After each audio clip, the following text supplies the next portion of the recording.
We House Production Suresh Kamatchi தயாரிப்பில் பாலா இயக்கத்தில் அருண் விஜய் நடிக்கும் வணங்கான் ஜனவரி 10 முதல் திரையரங்குகளில். GT Holidays, South India's #1 travel brand.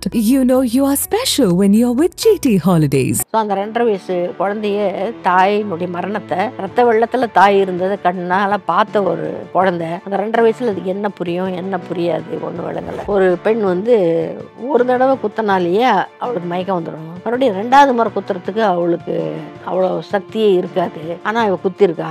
ஆகவே இதுல சந்தேகம் இருக்குது.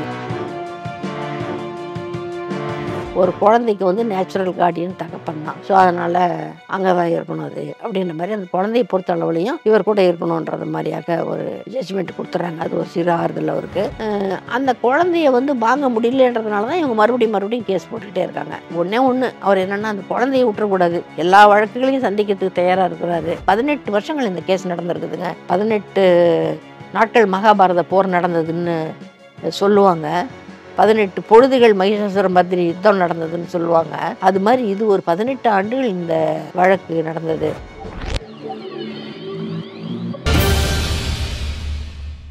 முடிச்சிடுறாங்க. இப்போ இவர் மனைவி இறந்த ஒரு வேதனை சோகம், அப்புறம் அவங்க முஸ்லீம்க 40 நாள் துக்கம் அதெல்லாம் பார்க்குறாங்க. அதெல்லாம் பார்க்குறாரு அவர். அதுக்கிடையில் இந்த கையில் வேற குழந்தை, 2.5 வயசு குழந்தை அது. ஸோ அந்த 2.5 வயசு குழந்தைய தாயினுடைய மரணத்தை ரத்த வெள்ளத்தில் தாய் இருந்ததை கண்ணால் பார்த்த ஒரு குழந்தை. அந்த 2.5 வயசில் அதுக்கு என்ன புரியும் என்ன புரியாது ஒன்றும் விளங்கலை. ஸோ அந்த குழந்தைய பார்க்கறதுக்கும் பராமரிக்கிறதுக்கும் வேறு இவருக்கு அதிக டைம் ஆகுது. ஸோ அதையும் அவரே தான் பண்ணிகிட்டு இருக்கிறாரு. இப்படி போயிட்டுருக்குது. திடீர்னு என்ன ஆகுதுன்னு கேட்டிங்கனாக்கா, மார்ச் மாதம் 29ஆம் தேதி இந்த அம்மா இப்படி தன்னை கத்தியால் குத்திக்கிட்டது ஜனவரி மாதம் 10ஆம் தேதி. மார்ச் மாதம் 29ஆம் தேதி திடீர்னு போலீஸ்காரங்க நிற்கிறாங்க இவர்கிட்ட. என்னன்னு கேட்டாக்க, அஞ்சு வில்லியர்ஸ் இறந்த வழக்கில் உங்கள் மேலே சந்தேகப்படுறோம், அதனால் உங்களை கைது செய்ய வேண்டியிருக்கு அப்படின்றாங்க. இது என்ன இப்படி திடீர்னு சந்தேகம்? அந்த அன்னைக்கே தான் டாக்டருங்கள்லாம் பார்த்தாங்க, சர்டிஃபிகேட் கொடுத்துட்டாங்க, அவங்க ஃபேமிலியிலையும் சொல்லிட்டாங்க. இன்னும் என்ன விஷயம்? இல்லை, அவங்க அம்மாவும் அக்காவும் வந்திருக்காங்க.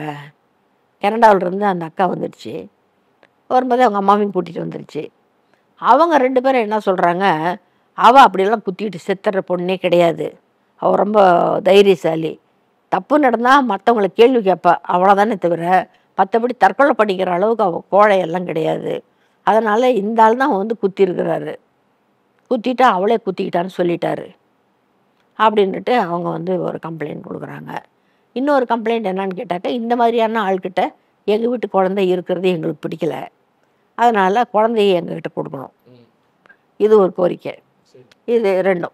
ஆனால் அவங்க சொல்லிடுறாங்க, குழந்தைய கேட்கணுன்னா நீங்கள் கோர்ட்டில் தான் உத்தரவு வாங்கணும், போலீஸ் ஸ்டேஷனில் டிசைட் பண்ண முடியாததை, அதனால் நீங்கள் அங்கே கேஸை போட்டுக்கோங்க, இந்த வழக்கை நாங்கள் விசாரிக்கிறோம் அப்படின்னு சொன்னால், அதில் அவங்க அந்த அவர் வரதட்சணை கேட்டு கொடுமைப்படுத்தியதாகவும், அந்த வீட்டுக்குள்ளறையே வச்சு அவளை பல வன்கொடுமைகளுக்கு ஆளாக்கினதாகவும், கடைசியாக கொலை செய்ததாகவும், அப்புறம் அவளுக்கு கத்தியில் குத்தினதுனால ஏற்பட்ட இரத்தப்போக்கு கண்ட்ரோல் பண்ணி அதை கொஞ்சம் காப்பாற்றிருக்கலாம், அவளை தன்னுடைய அலட்சியத்தினால அந்த இரத்தப்போக்கு அதிகரிக்கிறதுக்கு காரணமாக இருந்து அவளுடைய மரணத்துக்கு காரணமாக இருக்கிறாரு. அதனால் இந்த 3 இதில் அவர் மேலே போடணும். ஏன்னா பெண் வன்கொடுமை சட்டம் 1 498A போடணும். அப்புறம் அலட்சியத்தால் ஒரு மரணத்தை ஏற்படுத்துதல் அப்படின்றது 304A அது ஒன்று போடணும். அடுத்தது மர்டர் கேஸு அது ஒன்று போடணும் அப்படின்ற மாதிரி அவங்க அந்த கம்ப்ளைண்ட்டில் எழுதி கொடுக்குறாங்க. அவங்களும் பெரிய பெரிய லாயர்லாம் வைக்கிறாங்க.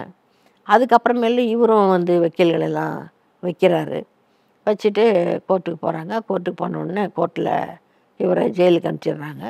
அங்கே ஜெயிலில் இருக்கிறாரு. மார்ச் மாதத்துலேருந்து ஜூலை மாதத்துல தான் இவருக்கு பெயில் கிடைக்கிது. அவங்க ஜூலை மாதத்தில் மறுபடியும் இந்த பெயில் கொடுத்தது தப்புன்னுட்டு ஒரு கேஸை போடுறாங்க. ஸோ இந்த கீழமை நீதிமன்றங்கள்லாம் விசாரிச்சுட்டு இவர் மேலே குற்றம் இருக்குது, அதனால் இந்த வழக்கில் இவர் சிறையில் தான் இருந்தாகணும், ஒரு லைஃப் டைம் இம்ப்ரிசன்மெண்ட் இவருக்கு கொடுத்தாகணும் அப்படின்றது மாதிரியாக அவங்க சொல்கிறாங்க. ஸோ அதை எதிர்த்து இவர் ஹைகோர்ட்டுக்கு போகிறாரு. ஹைகோர்ட்டுக்கு போனால் அங்கே இவர் என்ன கேட்குறாருன்னா பெயில் கேட்குறாரு. அதுக்கிடையில் இவருக்கு 2வது திருமணம் பண்ணி வைக்கிறாங்க வீட்டில். அந்த அம்மா சுமையா கான் அப்படின்னு சொல்லிட்டு அவங்க அந்த அம்மா வர்றாங்க. அவங்களோட உடல் நலம் பார்க்க வேண்டியிருக்கு நான்ன்றதுனால எனக்கு இது வேணும், பெரோலில் என்ன அனுப்பணுங்கிறாரு. ஸோ அதே மாதிரியாக இவருக்கு ஒரு 4 மாதங்கள் பெரோல் தரப்படுகிறது. ஸோ அந்த பெரோலில் வர்றாரு. வந்த பின்னால் ஒரு மறுபடியும் அந்த பெரோலில் வந்து எக்ஸ்டெண்ட் பண்ணணும் அப்படின்னு கேட்குறாரு. கேட்டாக்கா அதுக்கு அனுமதி மறுக்கப்படுது. நீங்கள் அது வேணும்னாக்கா நீங்கள் ஹைகோர்ட்டில் தான் போய் வாங்கிக்கணும், நாங்கள் தர முடியாது அப்படின்னு அந்த கீழமை நீதிமன்றத்தில் சொல்லிடுறாங்க. இதுக்கு இடையில் இவங்க மாமியார் இருக்காங்களே, அந்த அம்மா ருக்மா சிங் அப்படின்றவங்க, அந்த ருக்மா சிங் வந்து மறுபடியும் இன்னொரு புது கேஸை போடுறாங்க. அது என்ன கேஸ்னாக்கா, இந்த கேஸையே முழுக்க சிபிஐக்கு மாற்றணும். இதுக்கு இடையில் வந்து என்ன ஆகுதுன்னு கேட்டிங்கனாக்கா, இந்த ருக்மா சிங்குடைய கணவர் இருக்கிறார் இல்லையா, அவர் தான் ஏற்கனவே வந்து எங்கள் மகன் மேலே தான் தப்பு, அவள் தான் ஆத்திரத்தில் இப்படி பண்ணிக்கிட்டா, அவள் கோபக்காரி அப்படின்னு முதல்ல ஸ்டேட்மெண்ட் அவர் கொடுத்தாரு தானே. ஸோ இப்போ வந்து இந்த அம்மா கனடாவிலேருந்து வந்து தான் இவங்களும் அந்த பொண்ணும் தான் இவ்வளோ பிரச்சனை பண்ணுறாங்க, இது பண்ணக்கூடாது அப்படின்றது அவருடைய கருத்து. அதை வந்து அவர் எவ்வளோ தூரம் சொல்லி பார்க்குறாரு, இவங்க 2 பேரும் கேட்க மாட்டேன்றாங்க. ஸோ அதனால் அந்த குடும்பத்தில் ஒரு பிளவு ஏற்பட்டு இப்போ அந்த பொண்ணும் அந்த அம்மாவும் தனியாக ஒரு வீடு எடுத்திருக்காங்க.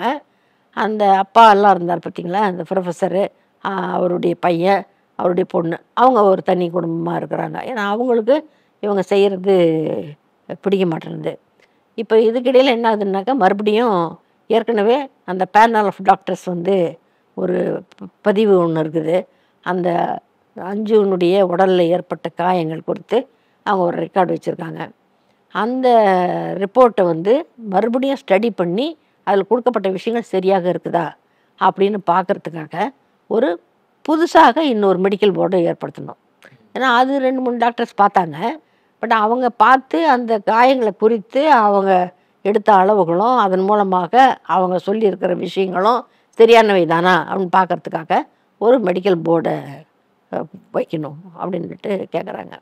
அதே மாதிரி ஒரு மெடிக்கல் போர்டையும் போடுறாங்க. அவங்க அதெல்லாம் பார்க்குறாங்க. அவங்க அது பார்த்து தான் வந்து அந்த காயங்கள் வந்து ஒரு பெண் வந்து ஒரு தடவை குத்தினாலேயே அவளுக்கு மயக்கம் வந்துடும், மறுபடியும் 2வது முறை குத்துறதுக்கு அவளுக்கு அவ்வளோ சக்தியே இருக்காது, ஆனால் இவள் குத்திருக்கா, ஆகவே இதில் வந்து சந்தேகம் இருக்குது என்ற மாதிரி அவங்க ஒரு ஸ்டேட்மெண்ட் கொடுத்துட்றாங்க. ஸோ அந்த ஸ்டேட்மெண்ட் கொடுத்ததுக்கு பின்னால் இவர் சுஹைப் இல்யாஸினுடைய நிலைமை இன்னும் கொஞ்சம் மோசமாகுது. ஆனால் சுஹைப் இல்யாஸி என்ன சொல்கிறாருன்னாக்கா, இந்த குழந்தை எங்கிட்ட இருக்குது பற்றியா, இந்த குழந்தையினுடைய கஸ்டடியை வாங்கணுன்றதுக்காக வேண்டி தான் என்னை மிரட்டுறாங்க, நீ அந்த குழந்தைய எங்களுக்கு கொடுத்துடணும், அப்படி கொடுத்துட்டீங்கன்னா நாங்கள் விட்டுருவோம் பேசாமல் இந்த கேஸெல்லாம், நீ கொடுக்காதது வரைக்கும் நாங்கள் கேஸ் மேலே கேஸ் போட்டுக்கிட்டு தான் இருப்போம் அப்படின்றது தான் வந்து அந்த கனடாவில் இருக்கிறாங்களே அந்த அக்காவும் அந்த இறந்து போன அஞ்சுனுடைய தாயாரும் இவருக்கு சொல்கிற மெசேஜ். ஆனால் இவர் அந்த குழந்தைய எக்காரணத்துக்கு கொண்டு கொடுக்கவே மாட்டேன்னு சொல்லிட்டு இவர் கேஸ் நடத்துகிறாரு. கடைசியில் கோர்ட்டே வந்து என்ன சொல்லுதுன்னாக்கா, அந்த அவங்க ஒரே ஒரு நாள் மட்டும் அந்த குழந்தைய அவங்க வச்சுக்கிறதுக்கு அனுமதி, அதுவும் அவங்க வந்து முரட்டுத்தனமாக வன்முறையை கையாண்டு அவங்க அப்பா கிட்டேருந்து குழந்தைய பறிச்சுக்கிட்டெல்லாம் போக முடியாது. அது எதுக்குன்னாக்கா, அந்த அஞ்சு இல்யாசி இறந்த அந்த தினத்தை வந்து ஒரு ஆண்டு கழித்து அந்த திவசம் அனுசரிப்பாங்க இல்லையா, அந்த மாதிரியான ஒரு இது ஒன்று இருக்குது. ஒரு வருஷம் முடிவில் அதே ஜனவரி மாதம் 10ஆம் தேதி இது அவங்க செய்கிறாங்க விசேஷம். அதுக்கு வந்து அந்த குழந்தை தங்களோட இருக்கணும் அப்படின்னு அவங்க கேட்குறாங்க. அதுக்கு மட்டும்தான் கோர்ட் வந்து அனுமதிக்குது. இல்லைன்னா அவங்க சொல்கிறாங்க, இந்த மாதிரி அவர் குற்றவாளியான ஒரு தகப்பனோட இருக்கிறதை காட்டிலும் அந்த இறந்து போன தாயாருடைய அம்மாவான என்கிட்ட வந்து அந்த குழந்தை இருக்கிறது ஆரோக்கியமானதாக இருக்கும், நானும் வந்து கார்டியன் தான் அப்படின்ற மாதிரி அந்த அம்மா அந்த வழக்கு சொல்கிறாங்க. பட் அவங்க ஹைகோர்ட்டு சுப்ரீம் கோர்ட்டு எங்கே போனாலையும் அவங்க என்ன சொல்லிடுறாங்க, ஒரு தாய் இல்லாத நிலைமையில் ஒரு குழந்தைக்கு வந்து நேச்சுரல் கார்டியன் தகப்பன் தான், ஸோ அதனால் அங்கே தான் இருக்கணும் அது அப்படின்ற மாதிரி அந்த குழந்தையை பொறுத்த அளவுலையும் இவர் கூட இருக்கணுன்றது மாதிரியாக ஒரு ஜட்ஜ்மெண்ட் கொடுத்துட்றாங்க. அது ஒரு சிறு ஆறுதல் அவருக்கு. அந்த குழந்தைய வந்து வாங்க முடியலன்றதுனால தான் இவங்க மறுபடியும் கேஸ் போட்டுக்கிட்டே இருக்காங்க. ஸோ இப்போ இவரும் வந்து தன்னுடைய வழக்கை சொல்கிறதுக்காக இவரும் அந்த கேஸை வந்து ஹைகோர்ட்டுக்கு எடுத்துகிட்டு போகிறாரு. ஸோ ஹைகோர்ட்டில் வந்து இதே தரவுகள் தான், இதே சம்பவம் தான், இதே நபர்கள் தான். அவங்க என்ன சொல்லிடுறாங்க, இவர் வந்து கொலை குற்றம்னு சொல்ல முடியாது, ஆனால் ஏதோ சில தவறுகள் நடந்திருக்குது.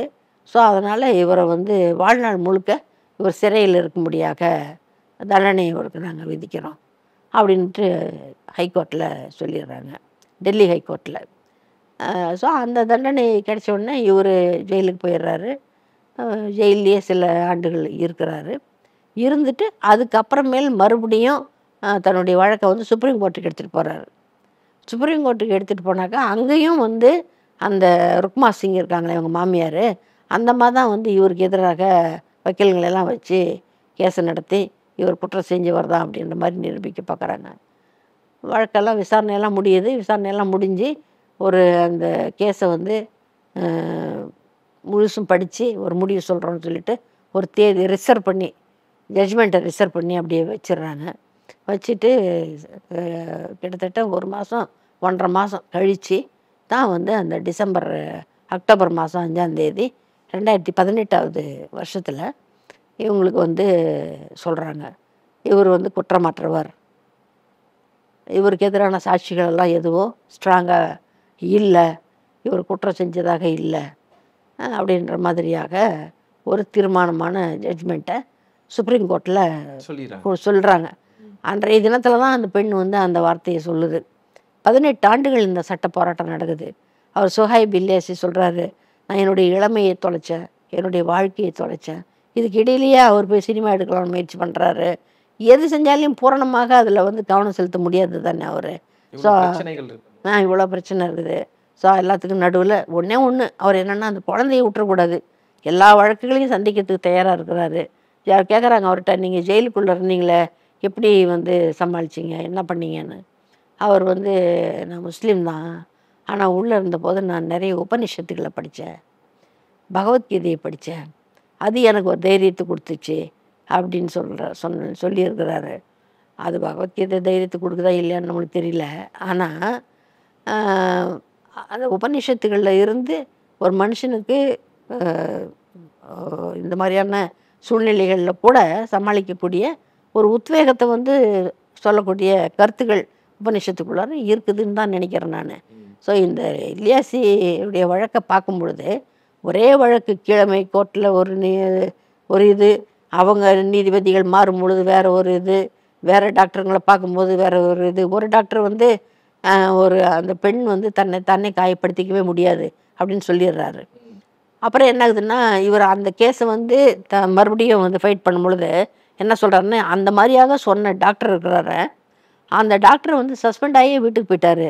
இந்த வழக்கில் இல்லை, வேற ஒரு வழக்கில் இதே மாதிரியாக அவர் பாட்டுக்கு ஏதோ வாய்க்கு வந்ததை சொல்ல போய் அப்படியாக இருக்கிறதுக்கு வாய்ப்பே இல்லை அப்படிங்கிற மாதிரி வந்து அப்புறம் அவங்க டிபார்ட்மெண்ட்டில் விசாரணை நடத்தி அந்த விசாரணையில் வந்து என்ன கண்டுபிடிக்கிறாங்க அப்படின்னு கேட்டிங்கன்னா, இவர் எதையுமே பொறுப்பாக ப்ரொஃபஷனலாக ஒரு விஷயத்த சொல்லாமல் தானே அப்படி அடித்து விடுறது, அந்த மாதிரியான ஆள் இவருன்ற மாதிரியாக இவருக்கு எதிரான ஒரு பதிவை போட்டு தான் இவரை வந்து வேலையை விட்டு டிஸ்மிஸ் பண்ணி அனுப்புகிறாங்க. ஸோ அப்படியான ஒரு நபர் அவர். அத்தகைய ஒரு நபர் தான் வந்து இந்த மாதிரி ஒரு விஷயத்த சொல்கிறாரு. அப்படி இருக்கும்போது அது எப்படி நீங்கள் வந்து கோர்ட் எடுத்துக்க முடியும் அப்படின்னு ஒரு கேள்வியை எழுப்புறாங்க இல்யாசி சைட்லேருந்து. அது வந்து அவருக்கு கொஞ்சம் உதவிகரமாக இருக்குது. ஆகவே டாக்டருங்க செய்யக்கூடிய சிறு சிறு தவறுகள், வக்கீல்களுடைய வாதம், அண்ணா சொன்னார் அந்த மாதிரி சட்டம் ஒரு இருட்டறை, வக்கீலின் வாதம் என்பது ஒரு விளக்கு, ஆனால் அந்த விளக்கு எரியறதுக்கு எண்ணெய் ஊற்றிக்கிட்டே இருக்கணும்.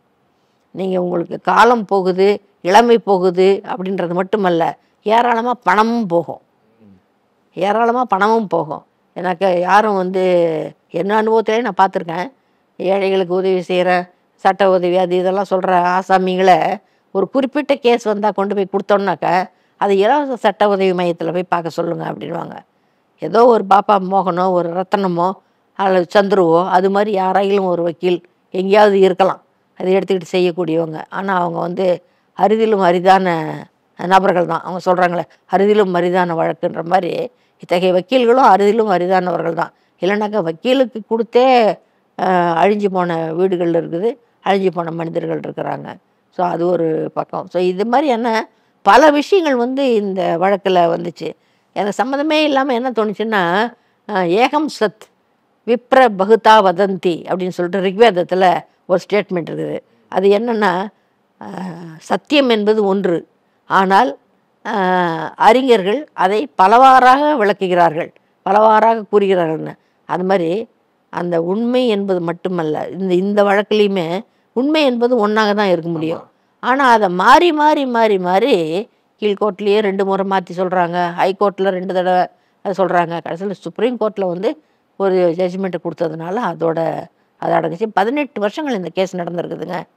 18 நாட்கள் மகாபாரத போர் நடந்ததுன்னு சொல்லுவாங்க. 18 பொழுதுகள் மகிஷாசுர மர்தினி யுத்தம் நடந்ததுன்னு சொல்லுவாங்க. அது மாதிரி இது வந்து ராமராவண யுத்தமும் 18 நாட்கள் நடந்ததுன்னுவாங்க. அது மாதிரி இது ஒரு 18 ஆண்டுகள் இந்த வழக்கு நடந்தது.